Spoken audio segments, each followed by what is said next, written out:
Thank you very much for the nice presentation, and thank you very much for inviting me to this great meeting.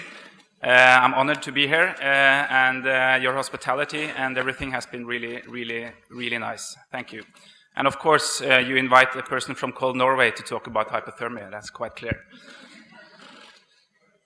The late Peter Safar, which is one of the fathers of modern CPR, said a lot of clever things. One of the things he said that death is a protracted pathophysiologic process, not a moment.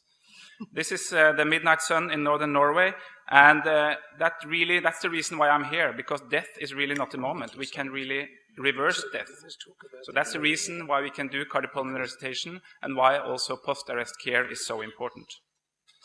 So I will take you into this. This is very nice described in a paper from 2008, a collaboration project between the resuscitation councils among the world. So the post-cardiac arrest syndrome consists of several factors. Of course, one of the most important factors is the underlying cause of the arrest. And the majority of these patients, they have some kind of coronary heart disease. So that has to be detected and treated. Then the second important thing is the ischemic or the reperfusion injury. And we have the primary ischemic event before anyone starts CPR. And we know that's very dependent on the time limit. If no one starts CPR within 4 or 5 minutes, this patient will not survive with a normal brain. But immediately when we start CPR, and also when we get the pulse back, we have the secondary ischemic damage. And this is the reperfusion injury caused by the anaerobic circulation that occurs due to the cardiac arrest. And this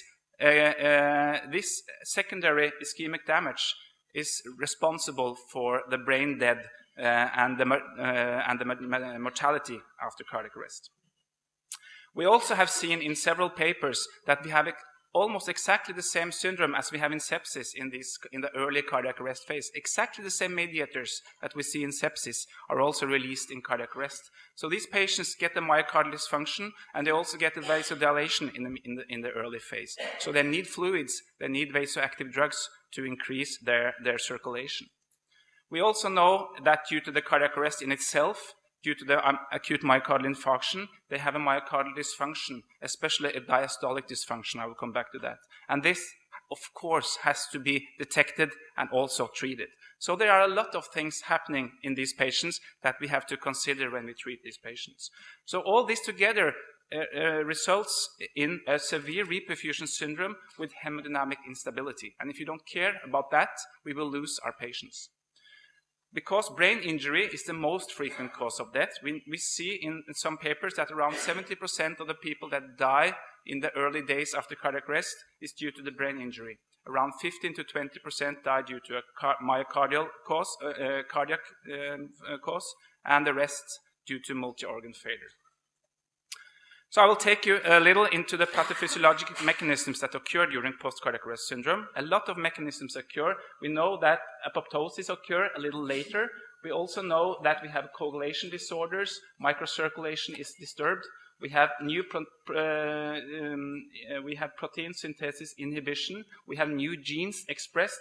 We have an early cerebral hypoperfusion, and especially the energy stores goes down. We have a calcium influx into the cell and destroyed pumps. We have early also production of free radicals, lipid peroxidation. We have excitatory amino acid release, and we have very early energy failure and the lactate production due to the anoxic event. So all these factors occur in and are responsible for the reperfusion syndrome. And the more we have of these factors, the more destroyed is the body. And that's here where hypothermia comes in, because it doesn't prevent all these actions, but it inhibits all these several factors. If we can cool patients early, we will inhibit a lot of these factors. In the early phase of hypothermia, actually there were several good studies already in the 50s. Then they showed, this is on dogs, then they showed that hypothermia can decrease cerebral metabolism up to 10% per degree reduction in body temperature. So although the cerebral blood flow goes down, the cerebral metabolism goes so much more down, so we will have a benefit on the circulation. So this was the early benefit they showed for hypothermia. And then there actually was a small US study already in the 50s, in 59, showed a beneficial effect, a very small study among patients that were cooled compared with patients that were not cooled. But at that time, hypothermia was very difficult, a lot of complications, so they kind of said this is too difficult to do. But Peter Safar already had it in his guidelines in 1964. He already wrote that these patients should be cooled from 12 to 24 hours after cardiac arrest. He had a really elegant guidelines, and these guidelines that he made is pretty similar that what we do today. Sorry. So in the following years, in the 80s and the 90s, in his lab they did a lot of animal studies in pigs and in dogs, showing that mild to moderate hypothermia, so they increased the level a little. Before, in the earlier phase, they cooled lower to below 30 degrees, and that led to much more complications. So mild hypothermia, 32 to 34 degrees, really improved survival and affected a neurological outcome in the dogs.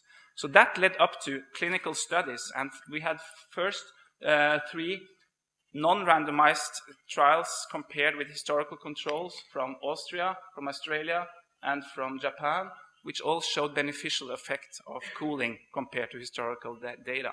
And that led up to randomized trials, and we are talking cardiac arrest now, so we don't have a lot of randomized big trials that you have in myocardial infarction patients. So you see the numbers of patients is pretty small, but it's really difficult to do big randomized trials in cardiac arrest, also because it's so complex, the cardiac arrest disease. There's so many factors that impact on outcome.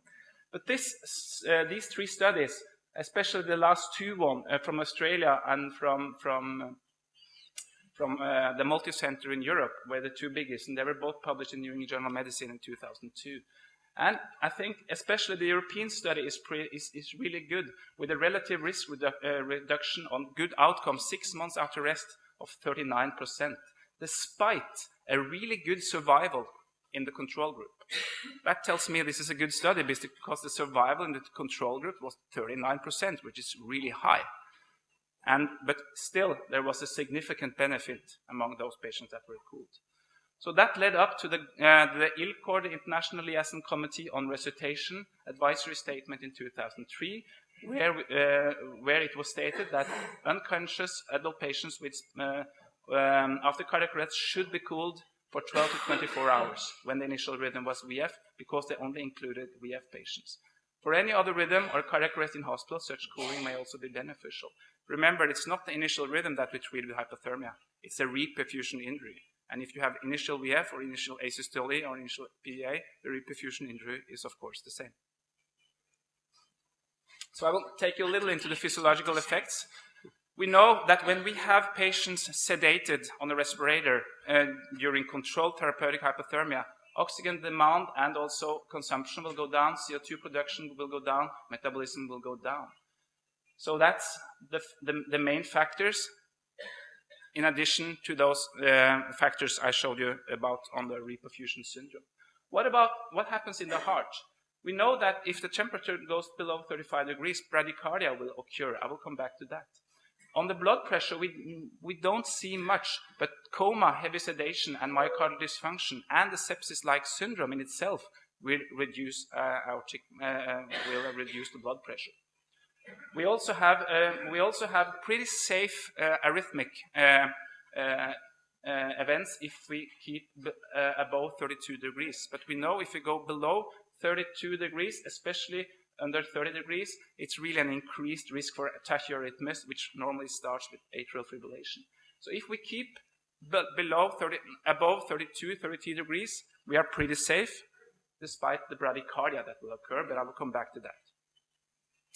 We have renal effects, increased diuresis due to a tubular dysfunction. So we need to look at diuresis. We need to, because that will normally be increased. So we need to have a positive fluid balance, at least the first day in these patients, because there also are sepsis-like. We don't have many hematological effects if we keep above 34 degrees. We know below that, blood plates and white blood cells might be affected. I will come back to that.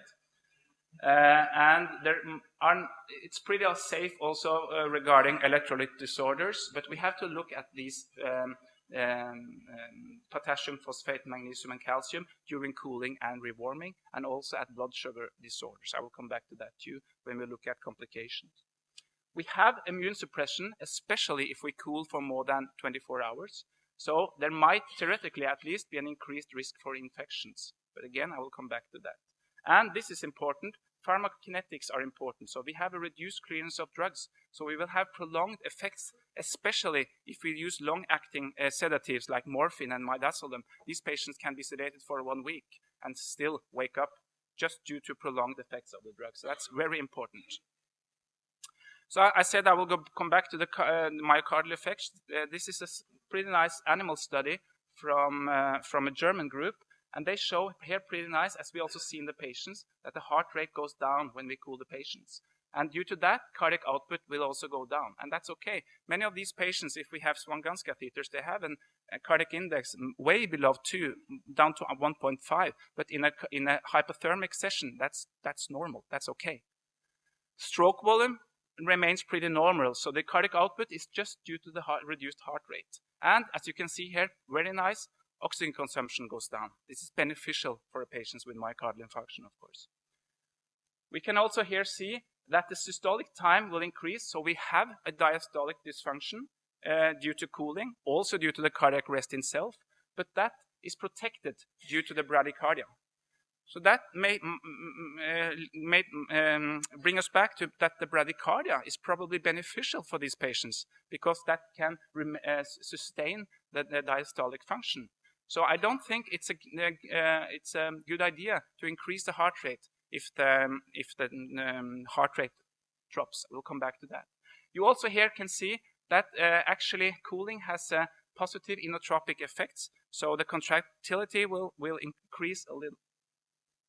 So here I can show you also very nice what happens if we have a patient cooled and he gets bradycardic, and we will increase the heart rate. What happens? We will worsen the diastolic dysfunction because the systolic time will increase. So this is a pretty interesting signal that we really have to look into our data. When we started cooling in 2003, we looked at bradycardia below 60 or 50 as a complication, and we gave drugs, atropine or dopamine, to increase the heart rate. But that's probably not a good idea. So over the years, we have got more and more used to this bradycardia, and now we have patients down to 30. And as long as the lactate is okay, as long as the flow is okay, we just look at it and don't do anything with it. And I think that's something that we really have to look at. We have a big registry now, and we will really look at those patients that are bradycardic. But it seems that that's also clinically a beneficial effect. And that suits also very good with these animal data. So let's go back to the hospital. What happens when we have successfully resuscitated our patients and we have the pulse back? So this is the doctor coming to hospital with his patients, and he goes into the hospital. And we know that that is pretty dangerous, at least if we don't have a plan. If we don't have a system, it is really dangerous, because we know that survival varies and is totally dependent on quality of in-hospital treatment after return of spontaneous circulation. And this is pretty nice shown in this Swedish registry. These are, each bar represent a hospital, and this is a survival among those admitted. You can see here the worst hospital have a survival of between 10 and 15% of those admitted, and the best ones are below 40%. So of course it's totally dependent on if you are admitted to this hospital or to this hospital, what the outcome will be. So post-resuscitation care matters. So this is Oslo. This could be me 10, 15 years ago. We didn't have a plan. We didn't have a system. And you can see here 26% of our patients among those admitted with a cardiac etiology survived, and not all had a favorable outcome. It was pretty spread around. So we didn't have a plan at all. And this is pretty normal among European cities. So what we did, that in 2003, we really reorganized the whole hospital system. So we had a standardized goal-directed bundled post-resuscitation care with the main goal to maintain vital organ perfusion. And this was implemented in our hospital in 2003. And it was a multidisciplinary approach with a lot of steps to improve the total chain. So what we focused on was to do early coronary angiography and PCI, if indicated, initiate cooling as fast as possible, and during the same period, optimize hemodynamics to maintain vital organ blood flow. Cooling consists of 3 phases: induction phase, maintenance phase, we do it for 24 hours, and a rewarming phase of 0.3 to 0.5 degrees an hour. We don't have much data on that, but that's what the majority of the centers at least do. And during this whole period, have an active and optimal and standardized intensive care treatment plan targeting different goals so that the nurses and all the doctors, independent on who is on call, can know what to do after a standardized treatment plan. So after 2 years of this plan, we published this study in 2007. It was sent to several journals, also the New England Journal of Medicine, because we, as you see here, we doubled the survival rate. But at the end stage, New England Journal of Medicine said, no, it's not randomized, so we won't publish it.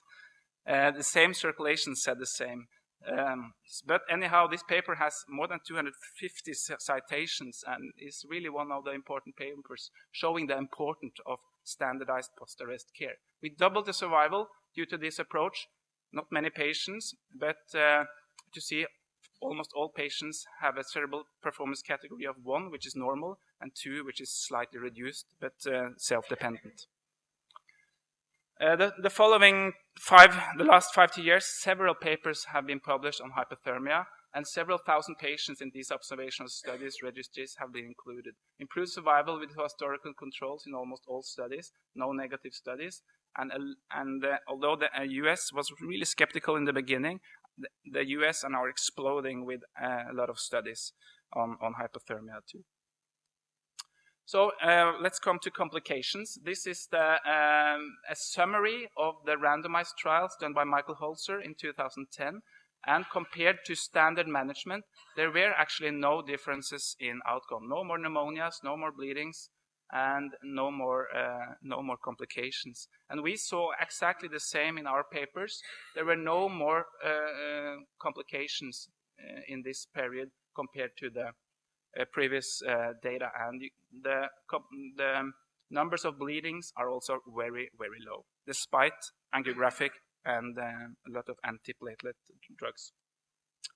So this is a quite interesting paper where we, from the hypothermia network, it's a rather busy slide, I apologize for that, but in the hypothermia network, 765 patients, we looked at adverse events and their relation to mortality in patients that were cooled after cardiac arrest.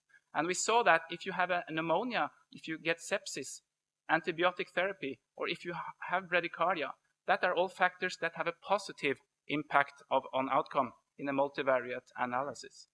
If hypoglycemia occur, hyperglycemia occur anytime in the event, and that happens normally in the beginning. If hypokalemia occurs, if seizures are present, or if patients receive anticonvulsants, that are all factors that are negatively associated with outcome. But these factors, negative factors, are factors due to the cardiac arrest in itself, not due to the hypothermia treatment. When we adjusted those numbers, we saw that to have antibiotic therapy was positive on outcome, and hyperglycemia, seizures, and also and use of anticonvulsants and renal replacement therapy as a sign of a multi-organ failure were factors negatively associated with outcome. So pretty clear, but none of these factors were really due to the hypothermia in itself. So how shall we cool our patients? This is how they did it in the early 50s. Pretty tough method, difficult. Look how scared the anesthesiologist is. And this is how actually they did it in the end of 90s in Germany. A guy that got cardiac arrest in a shop, so that he was cooled with French fries and came in the hospital with 33 degrees. So that's pretty interesting. There are several methods, but importantly, you can cool patients without industry. You can do this with ice-cold fluids and ice packs, which is a really good method of inducing hypothermia. So just put on ice bags, ice-cold fluids, take the patient to the cath lab. You can cool him and do angiography at the same time. And you can continue with this poor man's method, with this cheap, non-industry methods, and keep patients cold. There are a lot of devices out there, but I will not say that anyone is better than the other. I think it's important that each institution should use a method or combination of methods that suits their infrastructure, logistics, financial resources, and treatment plan. We have not much data comparing these. We did a study published last year where we compared external cooling device with an internal cooling device, and there were no differences in cooling-related data, no differences in outcome, just slight differences in complications, and no differences in shivering. So to summarize some practical aspects, shivering occurs during hypothermia. These patients need to be deep sedated. Although shivering in itself seems to be beneficial because these patients are probably more awake, we still need to sedate them heavily so that they don't increase oxygen consumption if they shiver. But those patients that are really dead, that are really dead, that they don't shiver, and they are also very easy to cool. So it's really that's one of the explanations why there are no data so far showing that fast cooling improves survival, and that's probably due to those patients destroying this, because if you cool fast, you probably are very dead. Blood sugar disturbance occur. Insulin infusion and frequent blood sugar control is really important to measure. You have to look at electrolyte disturbances, and it's easy to handle, but you have to monitor it, and hyperventilation during cooling must be avoided. So adjust tidal volumes, frequent arterial blood gases during cooling and rewarming. And hemodynamic instability occur due to the cardiac arrest, due to the myocardial dysfunction, and due to all these factors. So that has to be treated. So maintain vital organ blood flow, monitor the target, have a positive fluid balance, and use vasopressors, inotropics, or intra-aortic blood pump aggressively. And bradycardia is probably protective, and cardiogenic shock is also not a contraindication for hypothermia. Several papers have looked at that, and we also have survivors after cardiogenic shock. So should all cardiac arrest patients be cooled? No. Some wake up early after ROSC due to cardiac arrest of short duration and due to good quality CPR. And some shouldn't be actively treated due to severe comorbidity, special circumstances, ethical or other reasons. So at the end, I will just take you through a recent paper that we have published. I showed you the first 2 years of our treatment protocol, the data. Now we have more than 5 years. And we described in this paper 3 distinct subcohorts of patients based on their assessment in the emergency department. Those patients that are awake, those patients that are comatose but are not actively treated, and those patients that are comatose with active treatment. If you see the data, we can see these are patients with a non-cardiac etiology. We save around 20% of these patients too. They are also cooled and get the same standardized treatment protocol, but of course their prognosis is worse. But again here, look at after 5 years, exactly the same numbers. 56% of patients with cardiac etiology still survive, and we follow them up after, we see them also after the arrest, and the majority of them live quite nice. So 70% of these patients are comatose and active treatment. Around 8% just receive palliative treatment, and around 20% are conscious and are obeying commands. And if you look at these patients, we see that those patients that are comatose have a longer response time and have a time arrest to ROSC of 25 minutes. Those patients that are awake, of course, have a short response time and have a shorter arrest time to ROSC.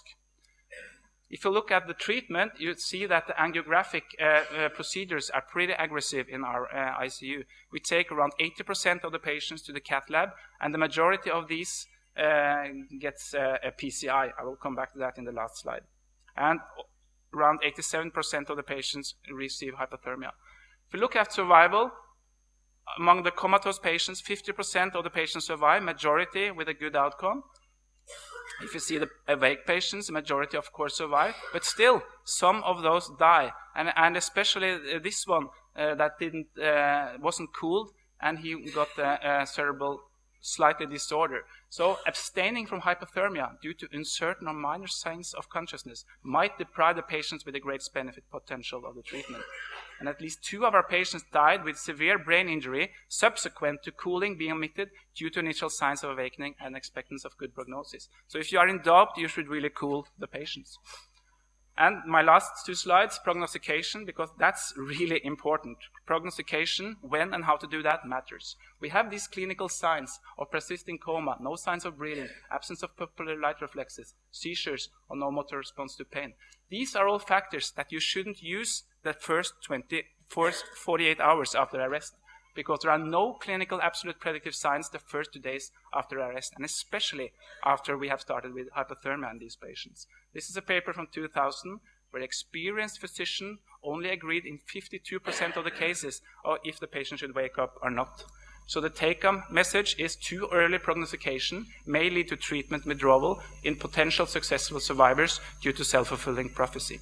So this is really important. Not do prognostication before 72 hours after sedation stop after normotermia have been achieved. We have a lot of survivors that wake up 5 to 7 days after cooling have been stopped.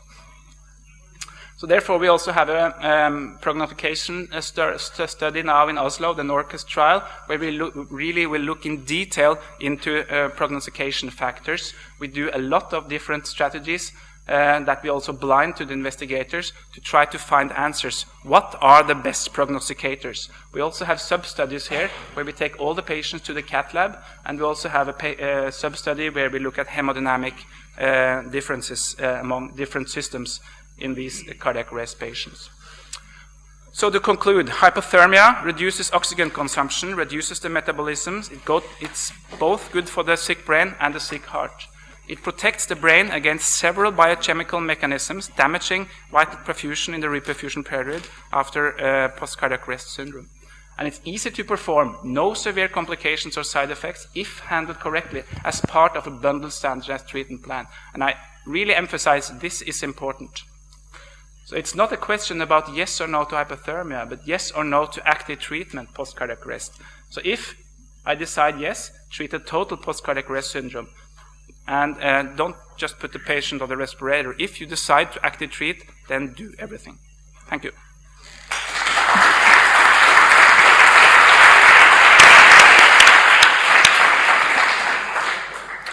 Thank you very much, Dr. Sunde. Any question or comment from the audience?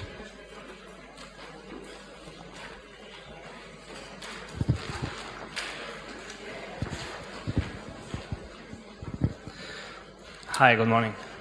Thanks for your nice talk. I wanted to know your opinion about cooling down patients on cardiogenic shock or hypotensive patients in general. Thanks. Yeah, in the early phase, we were a little skeptical in cooling these patients, but we got more and more of these patients, and we said, why shouldn't these patients? These patients also have a brain injury. So if we first treat them actively, we have to, of course, also think about the brain.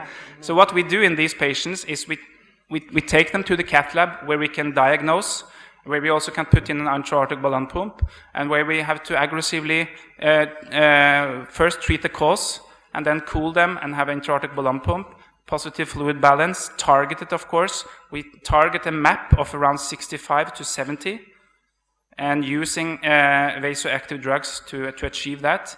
And we save a lot of these patients. They stay long at the ICU, but we save them.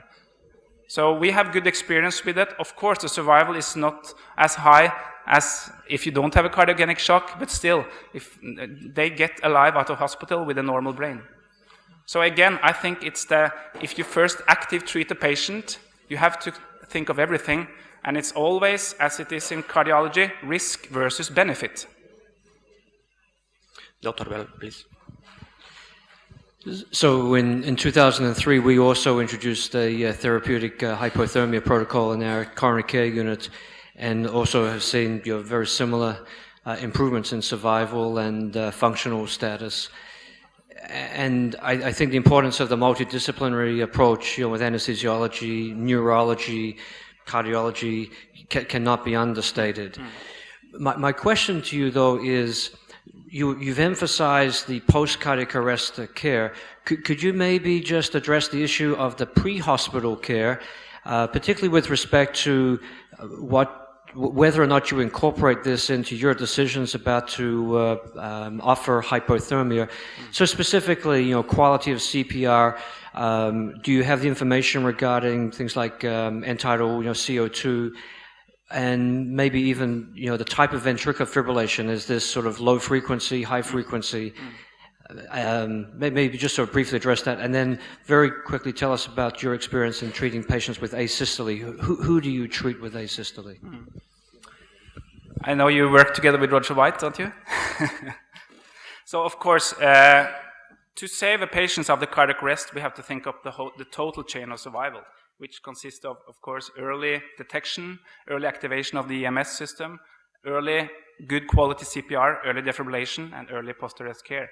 And if it's like Olympics, you don't win gold if the three first guys run in that direction and the last guy run in the wrong direction. So this system of care has to be optimized, of course. And quality of CPR has really become so much important during the last years, because we now know that quality of CPR isn't good in many places. So we have to focus and really target good quality CPR, and to use, for example, end-tidal CO2 is a very good monitor. If the end-tidal CO2, which reflects cardiac output, is high, we know that the perfusion we create with our chest compressions are good. If it's low, we might to change the guy that are performing the compressions, because that can really be improved. So good quality CPR is really important. For example, time to getting the pulse back is not a sign that you can use, because, for example, 40 minutes of good quality CPR is much better than 10 minutes of bad quality CPR. So you have to go out to your EMS guys and really tell them the importance of giving good quality CPR. So that's the first important step. Regarding the second question, asystolic.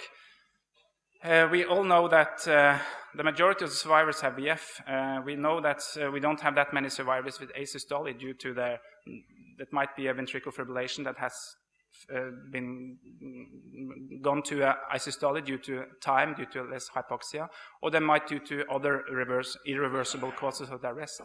So these patients are, of course, more difficult to consider to treat. But what we normally do is to look at the comorbidity. Did the patient get bystander CPR or not? How long is the arrest time? How long is the response time? And I think that's the major factors that we look at. If a patient from an elderly home has been resuscitated for 50 minutes, no bystander CPR for 15 minutes, this patient will never survive. But if we see that the arrest times are pretty short, he has received bystander CPR, then we will probably active treat the patient. And again, I said this is the main question: active treatment, yes or no? But of course, the survival of those patients will be lower. But we have survivors, and that's pretty nice. Thank you, Dr. Sunde.